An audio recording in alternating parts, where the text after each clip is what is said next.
Hello and welcome to episode 36 of the Ecuador Insider Podcast. I am Jesse Bayer, coming to you as always from our offices here in Loja, Ecuador.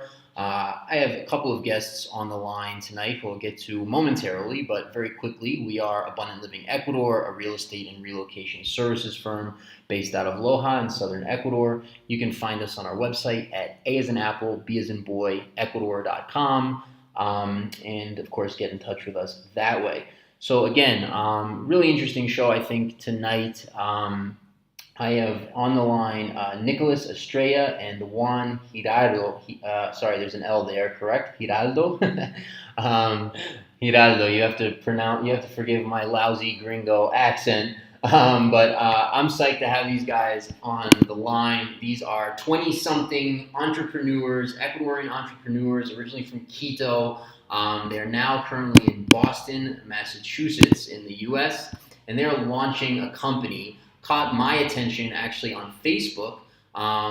Basically, what I saw on Facebook was, wow, there's these two guys launching this very cool company. I think there's some sort of social, I don't know, social equality or justice sort of stuff mixed in there as well. But a very cool company that's bringing horchata to the world, or maybe to Boston to start, which is a tea that they drink here in Ecuador very, very commonly. So without further ado, I'll introduce them, and we'll have a chat tonight about business and entrepreneurship and all things Ecuador, etc. So Nicholas, Juan, thank you so much for joining me. How's it going? Great. Thank you for having us, Jesse. Awesome. No, Jesse, yes. we're glad to be here. Thank you for having us. Very good. I appreciate the time as well. So guys, let's start, just a little bit with your backgrounds. Also, I want to give people, if they, right off the bat, if people want to just check out what you guys are doing, is the best site to give them this one that I'm on here, which is livewanku.com. Yeah. Okay, so that's livewanku.com. You can kind of check out what these guys are up to in their product. But anyhow, let's start a little bit just with your background. So you're both from Quito, correct? Walk me through sort of, your upbringing, how you met, and then sort of we can kind of jump into, how you got to where you're at now. Yes, so this is Juan, and I was born and raised in Quito. I left Ecuador to live in Belgium, Europe for a year and a half when I finished high school, and then I came back and went to college in Universidad San Francisco de Quito. Mm-hmm. And I did a study abroad program there. I came here to the States, and that's where I fall in love with business education in this country. And I decided that I was gonna come back here for doing my MBA in the future. I went back to Ecuador. I started my career as an entrepreneur. I was very young. Maybe I was 19 years old. I had a media and entertainment company and then an e-commerce company.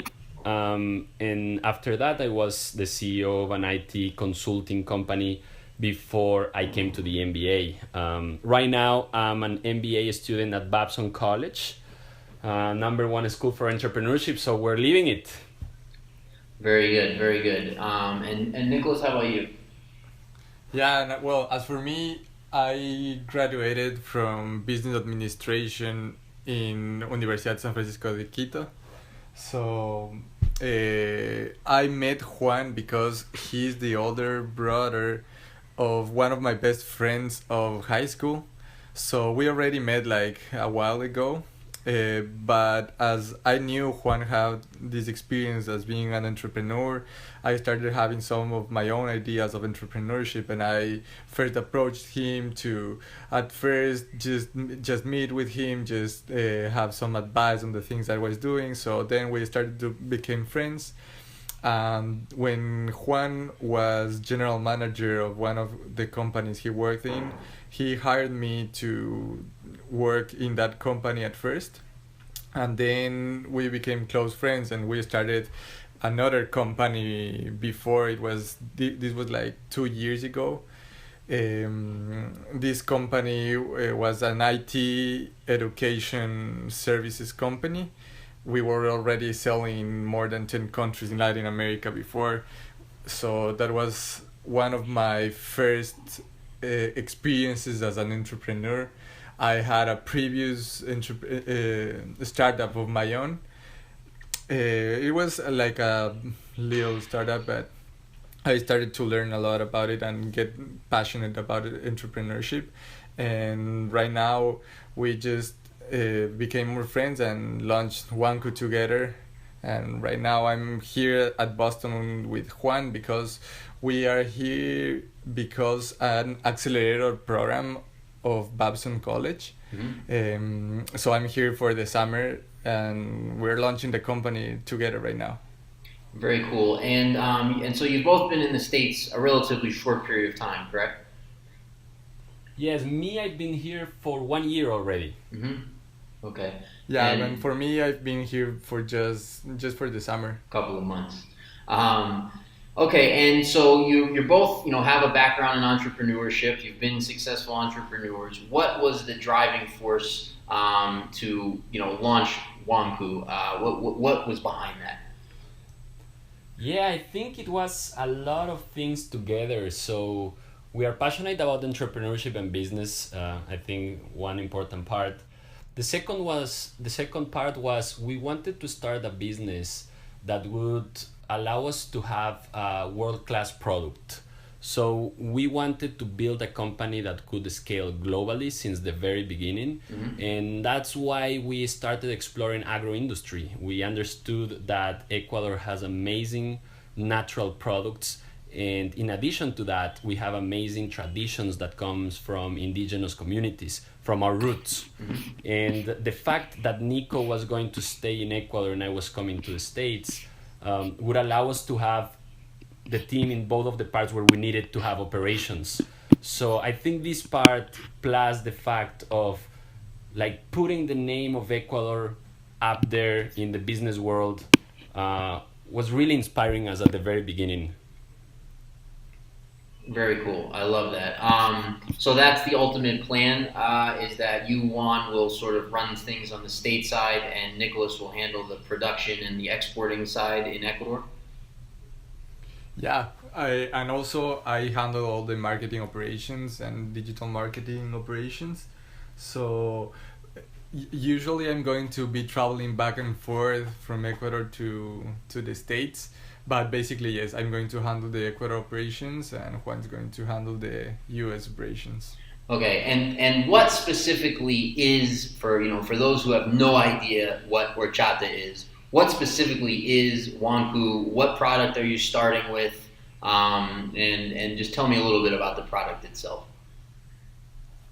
Okay, so horchata lojana, we based our formula, our recipe for Wanku, based on the traditional horchata lojana, or also known as el agua que cura back there in Chuquibamba and Loja. That means the healing water. So it is actually a herbal infusion made up with more than 20 herbs and flowers. Some of them only grow in this region of the Ecuadorian Andes. So it's a really delicious drink. It has this fruity and aromatic taste. It has a hint of lemon, so it tastes really good, and it has great health properties. It really suits your body and helps your digestive system.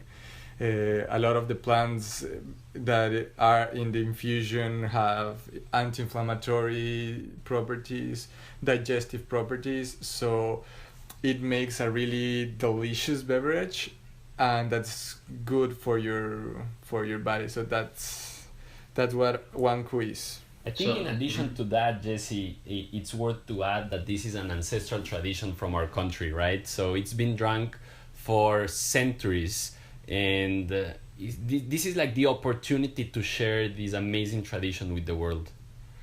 Very cool. So a health beverage. Yep, go ahead. Yeah, also I want to add that while sharing this tradition with the world, we want to also help to improve the quality of life of Ecuadorian independent farmers. And how are you doing that? We're buying the ingredients needed for make Wanku directly from them at fair trade prices. And the vision that we have for the company is that we want to also help start a foundation that's going to give training and give the tools necessary to help them thrive by themselves, to help them organize themselves as a farmers co-op. So this way they can start improving their incomes and improving their production techniques. So we want to do good to them and also do good with our product. Now, is this community where they're growing the herbs and the tea, all the stuff that goes into the product, is this an indigenous area, or is this just a regular sort of Ecuadorian agricultural area, or what's describe the sort of overall character of the area? Well, I think this is a region of, I think the Andes in general is a region of indigenous people in Ecuador. Regularly, these are the people who work the lands. Sure. Yeah. Okay. And where are you? Go ahead. Hey, no, go ahead.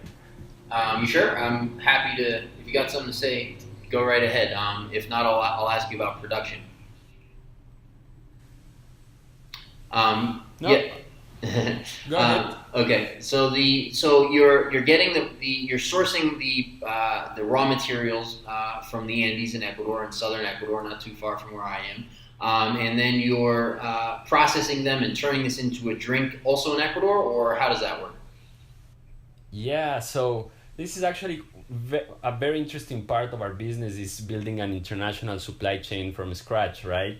So we source our ingredients directly from smallholder farmers in Loja.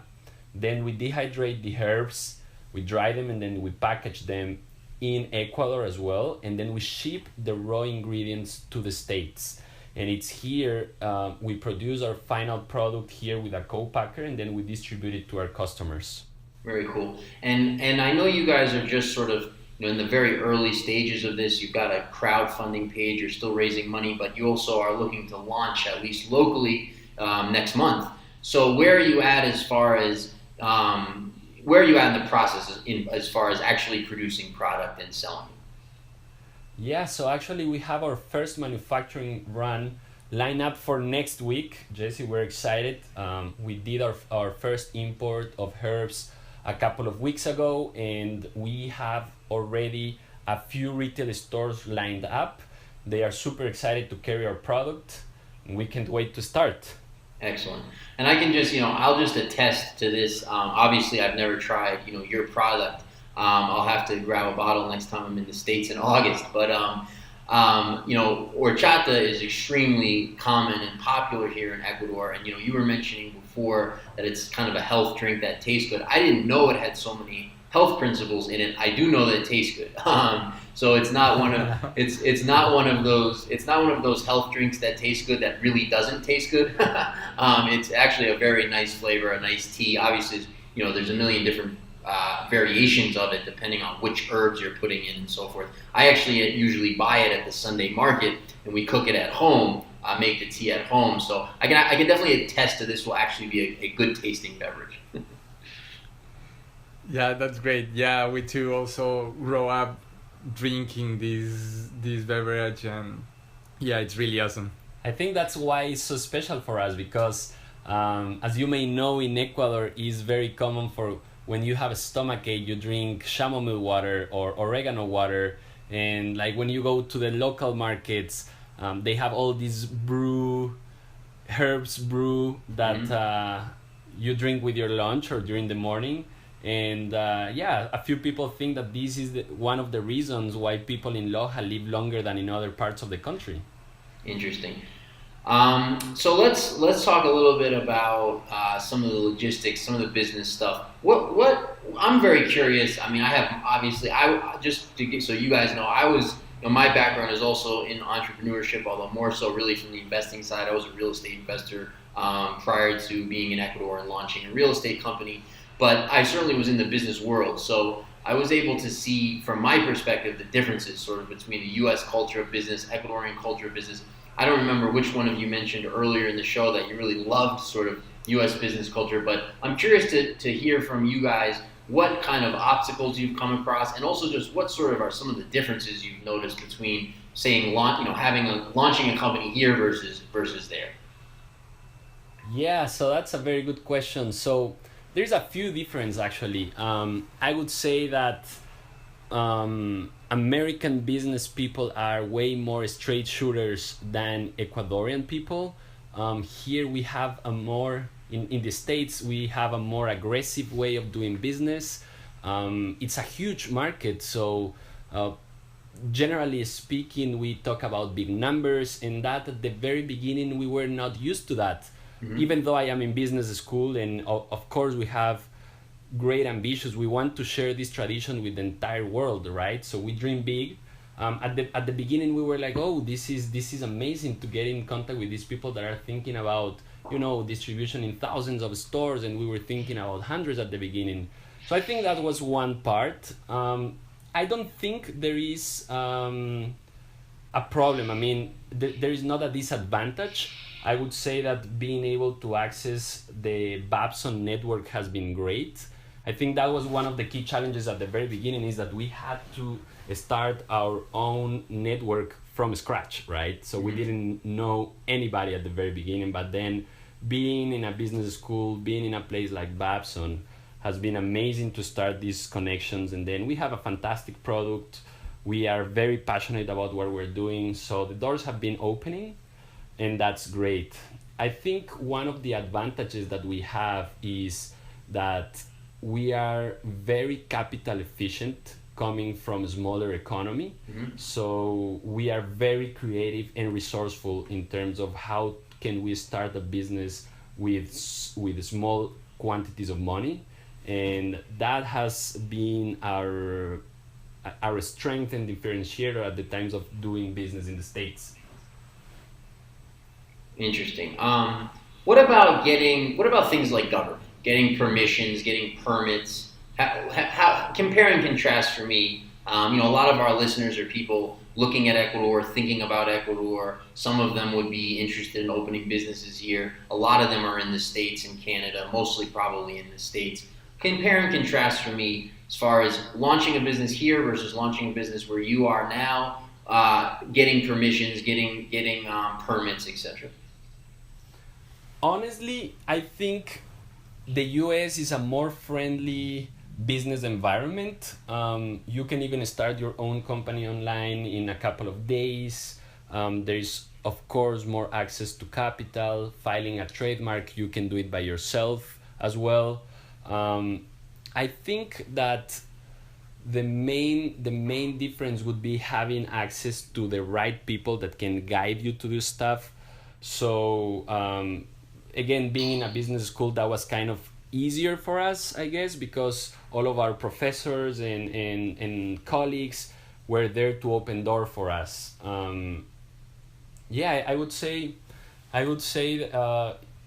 US is easier to open a business, but then I don't think it was the fact of being here or being in Ecuador. Just building an international supply chain requires a lot of research and a lot of just trial and error, right? And also, I think that the size of the market really matters, because whenever we were thinking before starting Wanku, we were thinking on launching a company to start selling services or products in Ecuador, but the market in Ecuador can get really small, and maybe you get no much room to grow. So let's say there are some brands for beverage that are in Ecuador, and the market is small. The difference here in the States is that just the market of Boston can be more like bigger than the whole market of Quito and Guayaquil and the biggest cities of Ecuador together. So I think that's one of the main differences that doing business here or in Ecuador. So yeah, I think that's it. Yeah, no, I mean, from my perspective, I agree with everything you said. I think absolutely it's easier in the States. Unfortunately for me, I think absolutely it's easier in the States.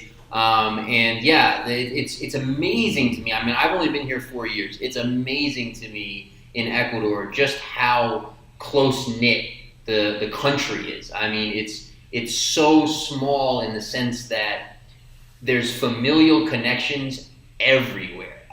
Yes. It's Yes. just it's if you this guy, I know him, and I know his cousin and his father and his mother, and Yeah. even me, just having been here a short period of time, there's almost no one in the country through friends of mine I couldn't reach, and and obviously I'm exaggerating a little bit, but it's just amazing how that is. Whereas in the States, it's really the opposite is the case. It's to for example, in Boston, to run into somebody on the street is pretty rare occurrence. Whereas here in Loja, even for me, it happens multiple times a day. I was actually laughing the other day because throughout this year in Boston, I just have ran with another person that I know once in Boston. Sure. That's it. No, and I spent about 15 years of my life in New York City. That maybe happened 5 times in those 15 years. So yeah, absolutely. Okay, very cool. So as far as launch, where are you guys at? I know you're trying to roll things out locally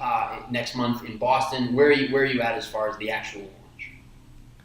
Yeah, so, well, the brand and the product already was launched through the crowdfunding campaign. Mm-hmm. It went live last Wednesday. Mm-hmm. So this was the first time the brand was exposed to the world. So the campaign is going to last for a month. It ends at the 10th of August. And we're going to have our products available in Amazon right after the campaign ends. So the product is going to be available to purchase online. Mm-hmm. And we're going to start selling locally here in Boston. We're aiming to be natural and healthy product stores. Mm-hmm. And also yoga studios, spin studios, vegetarian restaurants, hip cafes, places where we know our target customers are going to be hanging around and can be exposed to our brand and the story behind the product, and just start tasting and start consuming Wanku. Very good. And tell me a little bit about the crowdfunding campaign. Obviously I know what crowdfunding is. However, I've never done it. I'm not super familiar with it. I would imagine a lot of our listeners aren't either. So you launch it on there. You've got some sort of maybe target number you're trying to hit. People can put resources, put capital into your company. How does that work? Do they become investors? Explain that process. Yeah. So our initial goal is $10,000. So crowdfunding, what actually does is you pre-sale your product. Mm-hmm. So people pre-order your product because they like you, because they like your brand or your product. And we launched in a platform that is just for food and beverage startups that is called pyshell.com. Mm-hmm. You guys are all invited to look it up. So this initial goal will allow us to run our first manufacturing here in the States. So let's sort of say that crowdfunding financed our first manufacturing run. Understood. So these people who are putting, I don't know what the word is, investing, donating, buying, these people who are contributing, there you go. Yeah. Contribution. These people who are contributing to your crowdfunding campaign, they're going to receive product. That's what they're going to get back in the future. Exactly. Yeah. So they receive product plus a few super cool gifts that come from the Andes and from the Andes Mountains, and discounts, coupons for our store that will be available on August the 11th online. Very cool. And then the idea is you hit that 10,000, you get those products out, shipped, you're available on Amazon, and then you have enough capital to continue. Is that more or less? Yes. So we have capital to continue, but we raised an initial round of friends and family. Mm-hmm. So that this was some sort of a fundraising strategy, but it was as well a go-to-market strategy because we believe that online sales are really gonna take off, and this was like the kickoff of the online sales strategy because our plan is to convert our backers into customers right after the crowdfunding. and partially for personal curiosity and partly perhaps to help you if you are looking for this. Are you looking for investors at this time in the company or no? Yes, we are. So we are not ready to raise at this moment, but we are already meeting with potential investors from the Boston and New York area that are really interested in what we're doing, and we're just building relationship to be able to pick and find the right partner for us. It's very important to find smart money, and we believe that that can help accelerate the growth a lot more than if you do not find the right people. Sure. Interesting too. You guys mentioned sort of the health angle. I was reading on your website. This is a completely organic product, correct? Yep, we use organic and non-GMO ingredients that are cultivated from these independent farmers in Ecuador. And what are you? How are you getting? What are you sweetening it with? Just is it sugar or is it honey? What are you sweetening with? Right now, the first product we're launching, it's sweetened with a little bit of sugar. It's organic sugar cane. It's organic sugar cane, yeah, and organic stevia extract. Mm-hmm. So the product has 11 grams of sugar per bottle, and it's a bottle of 16 ounces.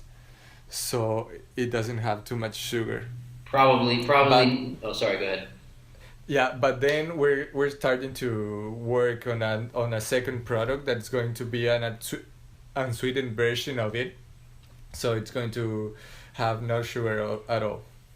Probably even the first version is not as sweet as the horchata they serve here with like 47 scoops of sugar. Yeah. That's so funny, Jesse, because I think our initial goal was to replicate as much as possible the formula that we learned from the farmers back in Ecuador, and the only thing we tweaked was the amount of sugar. So we reduced considerably the amount of sugar, but we still are brewing directly the leaves, so we don't use concentrates. We use fresh lemon as they do, and we use the exact same recipe that we learned from them, just reducing the sugar to adapt to American consumers. Very cool. And so what are some of the challenges you faced launching this company so far? I mean, obviously you've talked supply chain a little bit. I'm sure there's a million of them, but what are some of the stuff that's been more difficult? Yeah, I think that one of the main difficulties we faced was to start learning of a new industry, because we were back the last company we launched and we worked in, it was a tech company. So this is a beverage company. This is a completely different industry. So learning all the terms, learning all the how to deal with co-packers, how to deal with farmers. It was like this learning process that was kind of take it time. So I think that was one. Yeah, I mean. If you see our business, Jesse, it's an entire value chain, right? So it's from the fields of the farms to the hands of the consumers, and you have a lot of players in the middle. So aligning the vision of all of these stakeholders of what we're gonna do and the way we want to do it, doing business consciously, paying fair trade prices, and building a brand that really fits our values, I think that was the key challenge. But now we have found the right partners. And after obviously like 10 months of hard work, but fortunately we're ready to go to the market with the right people on our side. Yeah, it helped a lot that right now we have the right advisors also that are helping us, that are part of the team too. So it will be impossible to enter this complex industry without the guidance of people that has a lot of experience in it. So we have really great advisors that have guided us really, really well. Very good. And I mean, 10 months to launch a company is pretty fast. So I'm just curious. Obviously, and I'm interested in this sort of arbitrage play as I sort of would describe it as well. The food in Ecuador is very abundant. It's very inexpensive when compared to places like the U.S. Just to give people an idea who maybe haven't been here, a bag of beans, generally is $1. You can get, usually bananas are like 5 cents a banana. You can get a maybe 20 oranges if it's orange season for $1, etc. Those are prices that would shock people in the States, right? The things like horchata, the ingredients, for example, for horchata here in Ecuador are really inexpensive. You guys mentioned fair trade prices. Obviously, you're trying to help people here as well. I'm just curious, are you paying significantly more than I would pay here in Ecuador purchasing this horchata? How does that work? We're paying 15% premium for now. Okay. Also, the thing is that as we are buying directly from farmers, we are helping directly to them, because right now how they do business is that they have to sell their products to intermediaries, Right. and these intermediaries take their products to local markets, right? Yeah. So these intermediaries have all the bargaining power against them, because farmers don't have their own means to get their products directly to consumers. So sometimes they get like a tenth of the real market price. So it is cheap to buy in market, but intermediaries pay farmers a lot less. So that's why we're working directly with farmers. So we cut the middleman, and they get paid fair trade prices directly. Very cool. Very cool. Okay, I think I've pretty much asked my questions. Do you guys have anything that you want to our listeners to hear before? Obviously, I definitely want to give you a minute as well to sort of, we've mentioned the website, but if you want to mention to people where they can get your product, how they can get a hold of you, and before you do that, if there's anything else you want to mention, please do so. Well, from my side I just want to encourage everybody out there who has an idea to start trying to build it. Again, one of the main reasons why we're doing this is because we really want to inspire Ecuadorians to pursue their dreams, no matter where they are, either Ecuador, the United States, Great Britain, Australia, wherever. Everything is possible when you really work hard. So I want to invite them all to just start doing it and start trying it. And the second part that I think it has been crucial for this entrepreneurial journey from my perspective is find the right people to advise you. Like, you always need people who have done it before. You do not have to invent it. So just go out there, talk to people, be yourself, be true to your values, and people will help. People is willing to help. And I think that has been key for our entrepreneurial journey, is having these right people on our advisory board that have saved us a lot of time and a lot of money.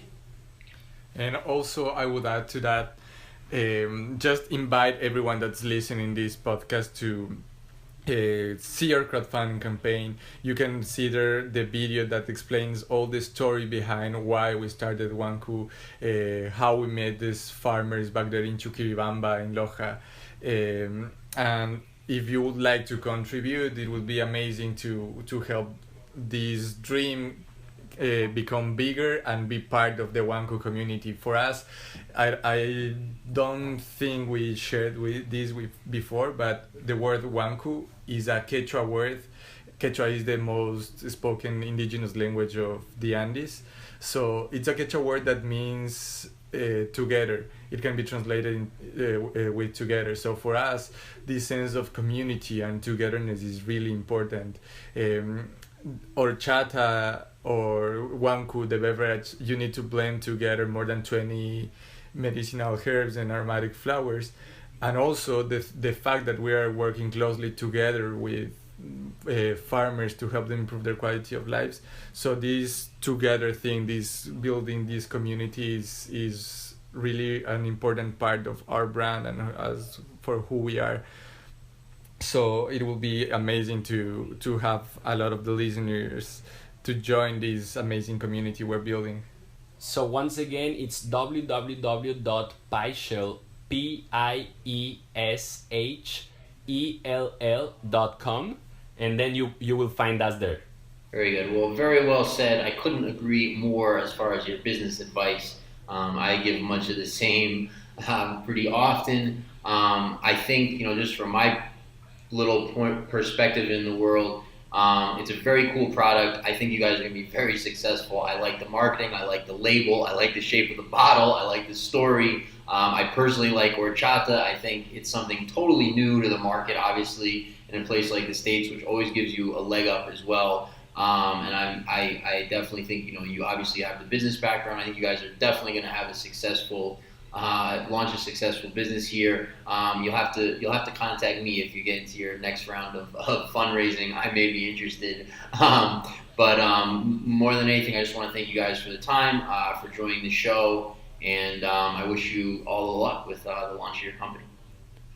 Jesse, thank you so much for your time. Yeah, thank you, Jesse, for having us here. All right, thanks, guys.